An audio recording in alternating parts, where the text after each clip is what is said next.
بسم اللہ الرحمن الرحیم رب زدنی علما۔ ڈیئر اسٹوڈنٹ، فضائیہ ویڈیو لیکچرز میں آپ کو خوش آمدید۔ میتھ کلاس 6 کو ہم آج پڑھنے جا رہے ہیں۔ اس کا آج ہمارا پہلا لیکچر ہے جو کہ یونٹ 1 انٹروڈکشن ٹو سیٹس ہے۔ تو کاؤنٹ ڈاؤن کو ہم سارے لیکچرز ہم پڑھیں گے اور اس کے سارے جو ہے ڈفرینٹ جتنے بھی یونٹس ہیں وہ سارے ڈسکس کریں گے۔ تو اگر آپ کو پسند آتا ہے تو ہمارے چینل کو ضرور لائک اور سبسکرائب کیجیے تاکہ آپ کو ساری ویڈیوز ان ٹائم ملتی رہے۔ تو اس کے ساتھ ہی ہم پہلے لیکچر کو شروع کرتے ہیں۔ پہلے لیکچر میں آج کے ہمارے ٹاپکس ہیں وہ سیٹ کا کیا کنسیپٹ ہے اور ان کی اپلیکیشنز کیا ہیں اور ان کے کیا بینیفٹس ہیں، اس کو ہم آج ڈسکس کرتے ہیں۔ اس کے ساتھ ہم اپنا پہلا لیکچر شروع کرتے ہیں۔ سیٹ کیا چیز ہے، کسے سیٹ کہتے ہیں؟ ہم اکثر اپنی روزمرہ زندگی میں اکثر بات کرتے ہوئے مختلف الفاظ کا استعمال کرتے ہیں، اس طرح کہ ہم کہتے ہیں کہ یہ ایک چابیوں کا گچھا ہے، ٹھیک ہے، یعنی کہ مختلف گروپس کی بات کر رہے ہوتے ہیں۔ دوسرے لفظوں میں آپ کہہ سکتے ہیں کہ کسی گروپ کو جو ظاہر کرنے والی چیز ہے وہ سیٹ ہے۔ جیسے کہ یہ ابھی آپ کے مثال آپ کے سامنے ہے، بنچ آف کیز یعنی چابیوں کا گچھا۔ تو وہ گچھا کیا ہے؟ وہ ایک سیٹ ہے، ایک گروپ ہے۔ اس گروپ سے پتہ چل رہا ہے کہ یہ مختلف قسم کی چابیاں ہیں، ان کا یہ گروپ ہے، یہ سیٹ ہے۔ اسی طرح پرندوں کا غول، بھیڑوں کا ریوڑ یا لڑکوں کا ایک گروپ، یہ ساری ہماری مختلف روزمرہ زندگی کی مثالیں ہیں جو کہ مختلف گروپس کو ظاہر کرتی ہے۔ تو کوئی بھی ایسا لفظ، کوئی ایسی چیز جو کہ گروپ کو ظاہر کر رہی ہے، اس کا مطلب ہے کہ وہ ایک سیٹ کو ظاہر کر رہی ہے۔ اس میں جو لفظ ہم نے استعمال کیے ہیں جیسے کہ بنچ کا لفظ ہے، فلوک کا لفظ ہے، گروپ کا لفظ ہے، تو یہ سیٹ کو ہی ظاہر کرتے ہیں۔ تو اگر ہم ایک ڈیفینیشن پراپر کرنا چاہیں تو ہم کہہ سکتے ہیں A set is a collection of well-defined and distinct objects، یعنی کہ سیٹ جو ہے وہ مجموعہ ہے مختلف آبجیکٹس کا جو کہ ویل ڈیفائنڈ اور بالکل منفرد قسم کے ہے۔ تو ابھی ہم ان ویل ڈیفائنڈ اور ڈسٹنکٹ کو مزید دیکھتے ہیں کہ یہ کیا چیزیں ہیں۔ ویل ڈیفائنڈ جو ہے کسی ایک اسپیسیفک پراپرٹی کو مد نظر رکھتے ہوئے جس سے ہم مختلف آبجیکٹس کو ایزیلی آئیڈینٹیفائی کر سکیں کہ یہ سارے اس پراپرٹی کے متعلق ہیں۔ یعنی کہ جیسے کہ ہم نے مثالوں میں بھی دیکھا، یہاں پہ ہم ایک مثال دیکھ لیتے ہیں کہ سیٹ آف واول جو ہے، یعنی اے ای آئی او یو، یہ جو الفاظ ہیں یہ کیا ہیں؟ ان کی ایک اسپیسیفک پراپرٹی یہ ہے کہ یہ سارے واولز ہیں۔ الفابیٹ تو ہے ہی ہیں لیکن یہ سارے کیا ہیں؟ واول کی ایک پراپرٹی ہے۔ اسی طرح سیٹ آف الفابیٹ دیکھیں تو ساری اے بی سی جتنی ہے وہ ساری اس سیٹ میں آ جائے گی۔ یا ہم نے پچھلی مثالوں میں دیکھا کہ وہ جو گچھا تھا اس میں جو چیزیں، جو آبجیکٹس تھے وہ کیا تھے؟ ان میں ایک اسپیسیفک پراپرٹی کیا تھی کہ وہ ساری چابیاں تھیں۔ تو وہ چابی ہونا جو ہے وہ ان کی ایک خاص اسپیسیفک پراپرٹی تھی، تو وہ ان کا مجموعہ جو ہے وہ ایک چابیوں کا گچھا بن رہا تھا۔ اس طرح جو ہے وہ غول جو ہے یا ریوڑ جو ہے، ریوڑ میں بھی ہم نے دیکھا تو وہ کیا تھی؟ وہ ساری بھیڑوں کا ریوڑ تھا، یعنی وہ جو بھیڑیں تھیں وہ ایک ان کی اسپیسیفک چیز تھی۔ تو یہ جو ہے یہ ویل ڈیفائنڈ میں آئے گا کہ جو بالکل ویل ڈیفائنڈ۔ اس کے بعد ہم دیکھتے ہیں کہ ڈسٹنکٹ مطلب کہ منفرد، جس سے اس چیز کی کوئی نہ کوئی انفرادیت پائی جائے، وہ دوسرے آبجیکٹ سے تھوڑی سی مختلف ہو، نہ کہ ریپیٹیشن ہو، ٹھیک ہے۔ تو ایک ہی لفظ کو اگر ہم 2 3 4 دفعہ استعمال کرتے ہیں تو وہ ایک ہی چیز ہے، وہ ایک ہی کاؤنٹ ہوگی، اس سیٹ کا ایک ہی پارٹ ہے، ٹھیک ہے۔ تو جب مختلف چیزیں جب ہیں، یعنی چابیاں ہی دیکھ لیں تو وہ مختلف تالوں کی چابیاں ہیں، تو وہ ساری ان کا مجموعہ بن کے ایک چابیوں کا گچھا بن جائے گا۔ اگر ایک ہی چابی ہے اس میں وہ ڈپلیکیٹ ہے اس کی، تو وہ ایک ہی کاؤنٹ ہوگی کیونکہ وہ ایک ہی تالے پہ استعمال ہو رہی ہے۔ तो डिस्टिंक्ट होना भी एक इसकी अहम प्रॉपर्टी है। इसके बेनिफिट्स क्या हैं सेट के, क्या फ़ायदा है, हम क्यों इस्तेमाल कर रहे हैं, क्यों पढ़ रहे हैं इसको। तो इसका हमें जब तक फ़ायदा या इसकी इफादियत नहीं पता होगी तो हमें पढ़ने में कोई ख़ास दिलचस्पी भी नहीं होती कि यार ये क्या है।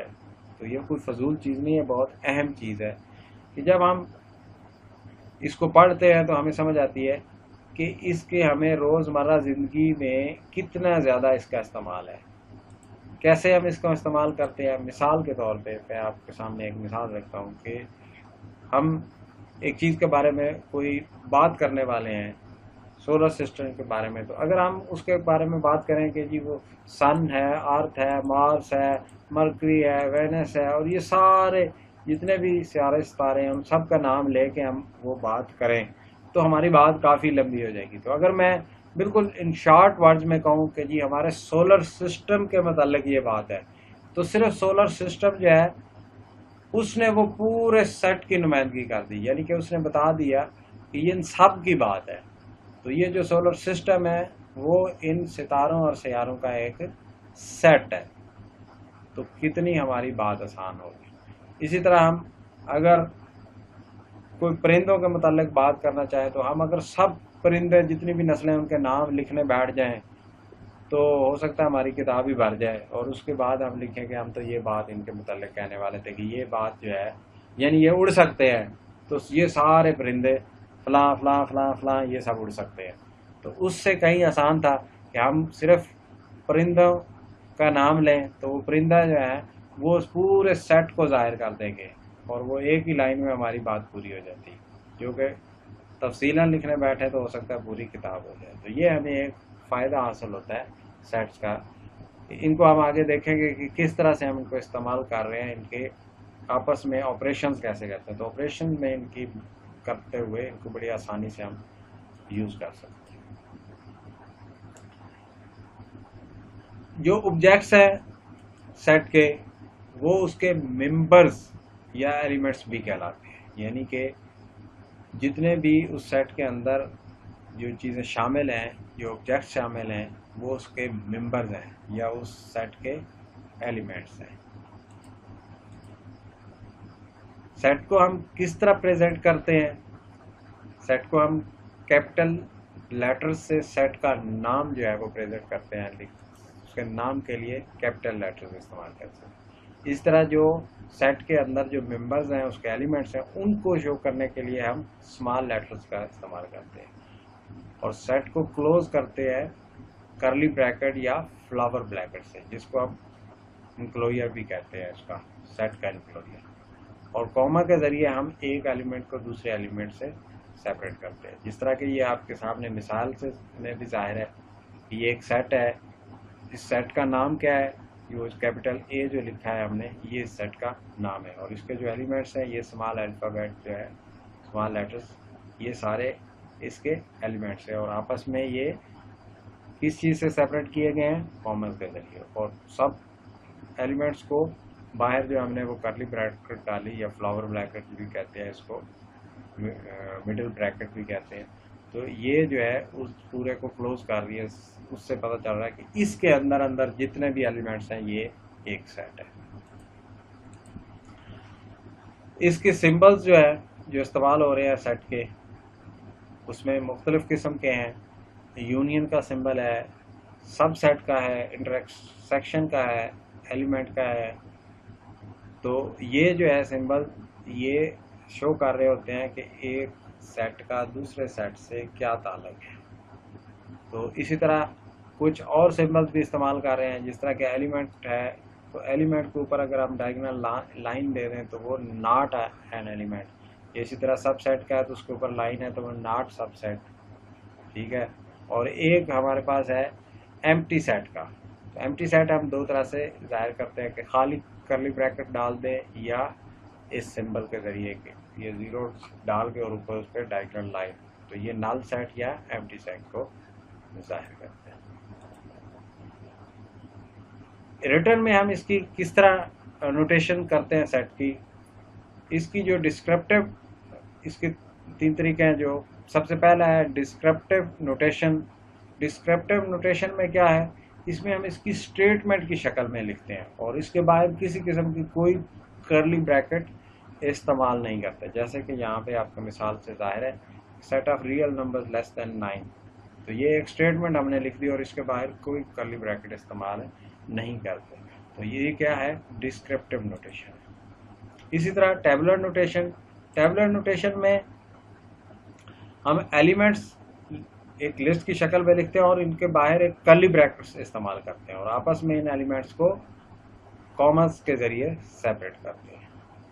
इसकी मिसाल आपके सामने ये जाहिर है कि एक सेट है जिसके अंदर जो है 1 से लेकर 8 तक सारे एलिमेंट्स हैं और इनके बाहर हम कर्ली ब्रैकेट इस्तेमाल करते हैं। इसके बाद तीसरी जो नोटेशन है वो सेट बिल्डर नोटेशन है।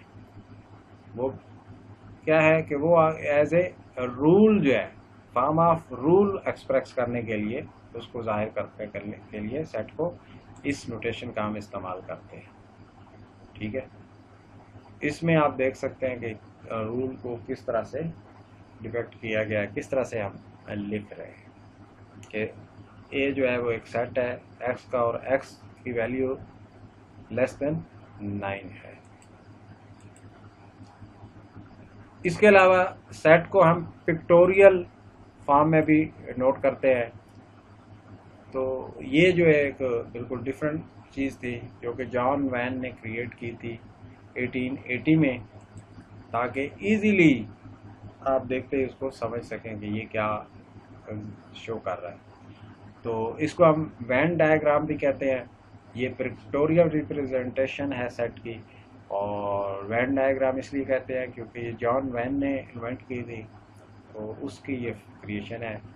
तो यहाँ पे आप देख सकते हैं 2 किस्म के एग्जांपल दी गई हैं, ए यूनियन बी सेट और ए इंटरसेक्शन बी सेट। तो इसमें जो ब्लू वाला हिस्सा है वो उसके पूरे एरिया को ज़ाहिर कर रहा है कि ए यूनियन बी का मतलब है कि ए और बी का सारा एरिया उसमें शामिल है, और ए इंटरसेक्शन बी से ज़ाहिर हो रहा है कि जो ए और बी का जो मुश्तरका वाला एरिया है सिर्फ वो वाला हम ले रहे हैं, बाकी जो ए का और बी का एरिया है वो हमने छोड़ दिया है। तो ये देखते ही आपको समझ आ गई कि जो कौन सा ब्लू वाला एरिया है ये इसका रिजल्ट है। तो ये वैन डायग्राम है। इसके अलावा हम मज़ीद जो है वो तफसील आगे पढ़ेंगे। तो thanks for watching, please like share and subscribe our channel, और इसको ज़्यादा से ज़्यादा शेयर करें ताकि ये नॉलेज जो है वो ज़्यादा से ज़्यादा लोगों तक पहुंच सके, और सब्सक्राइब करें हमारे चैनल को ताकि हर आने वाली वीडियो आपको आसानी से मिल सके।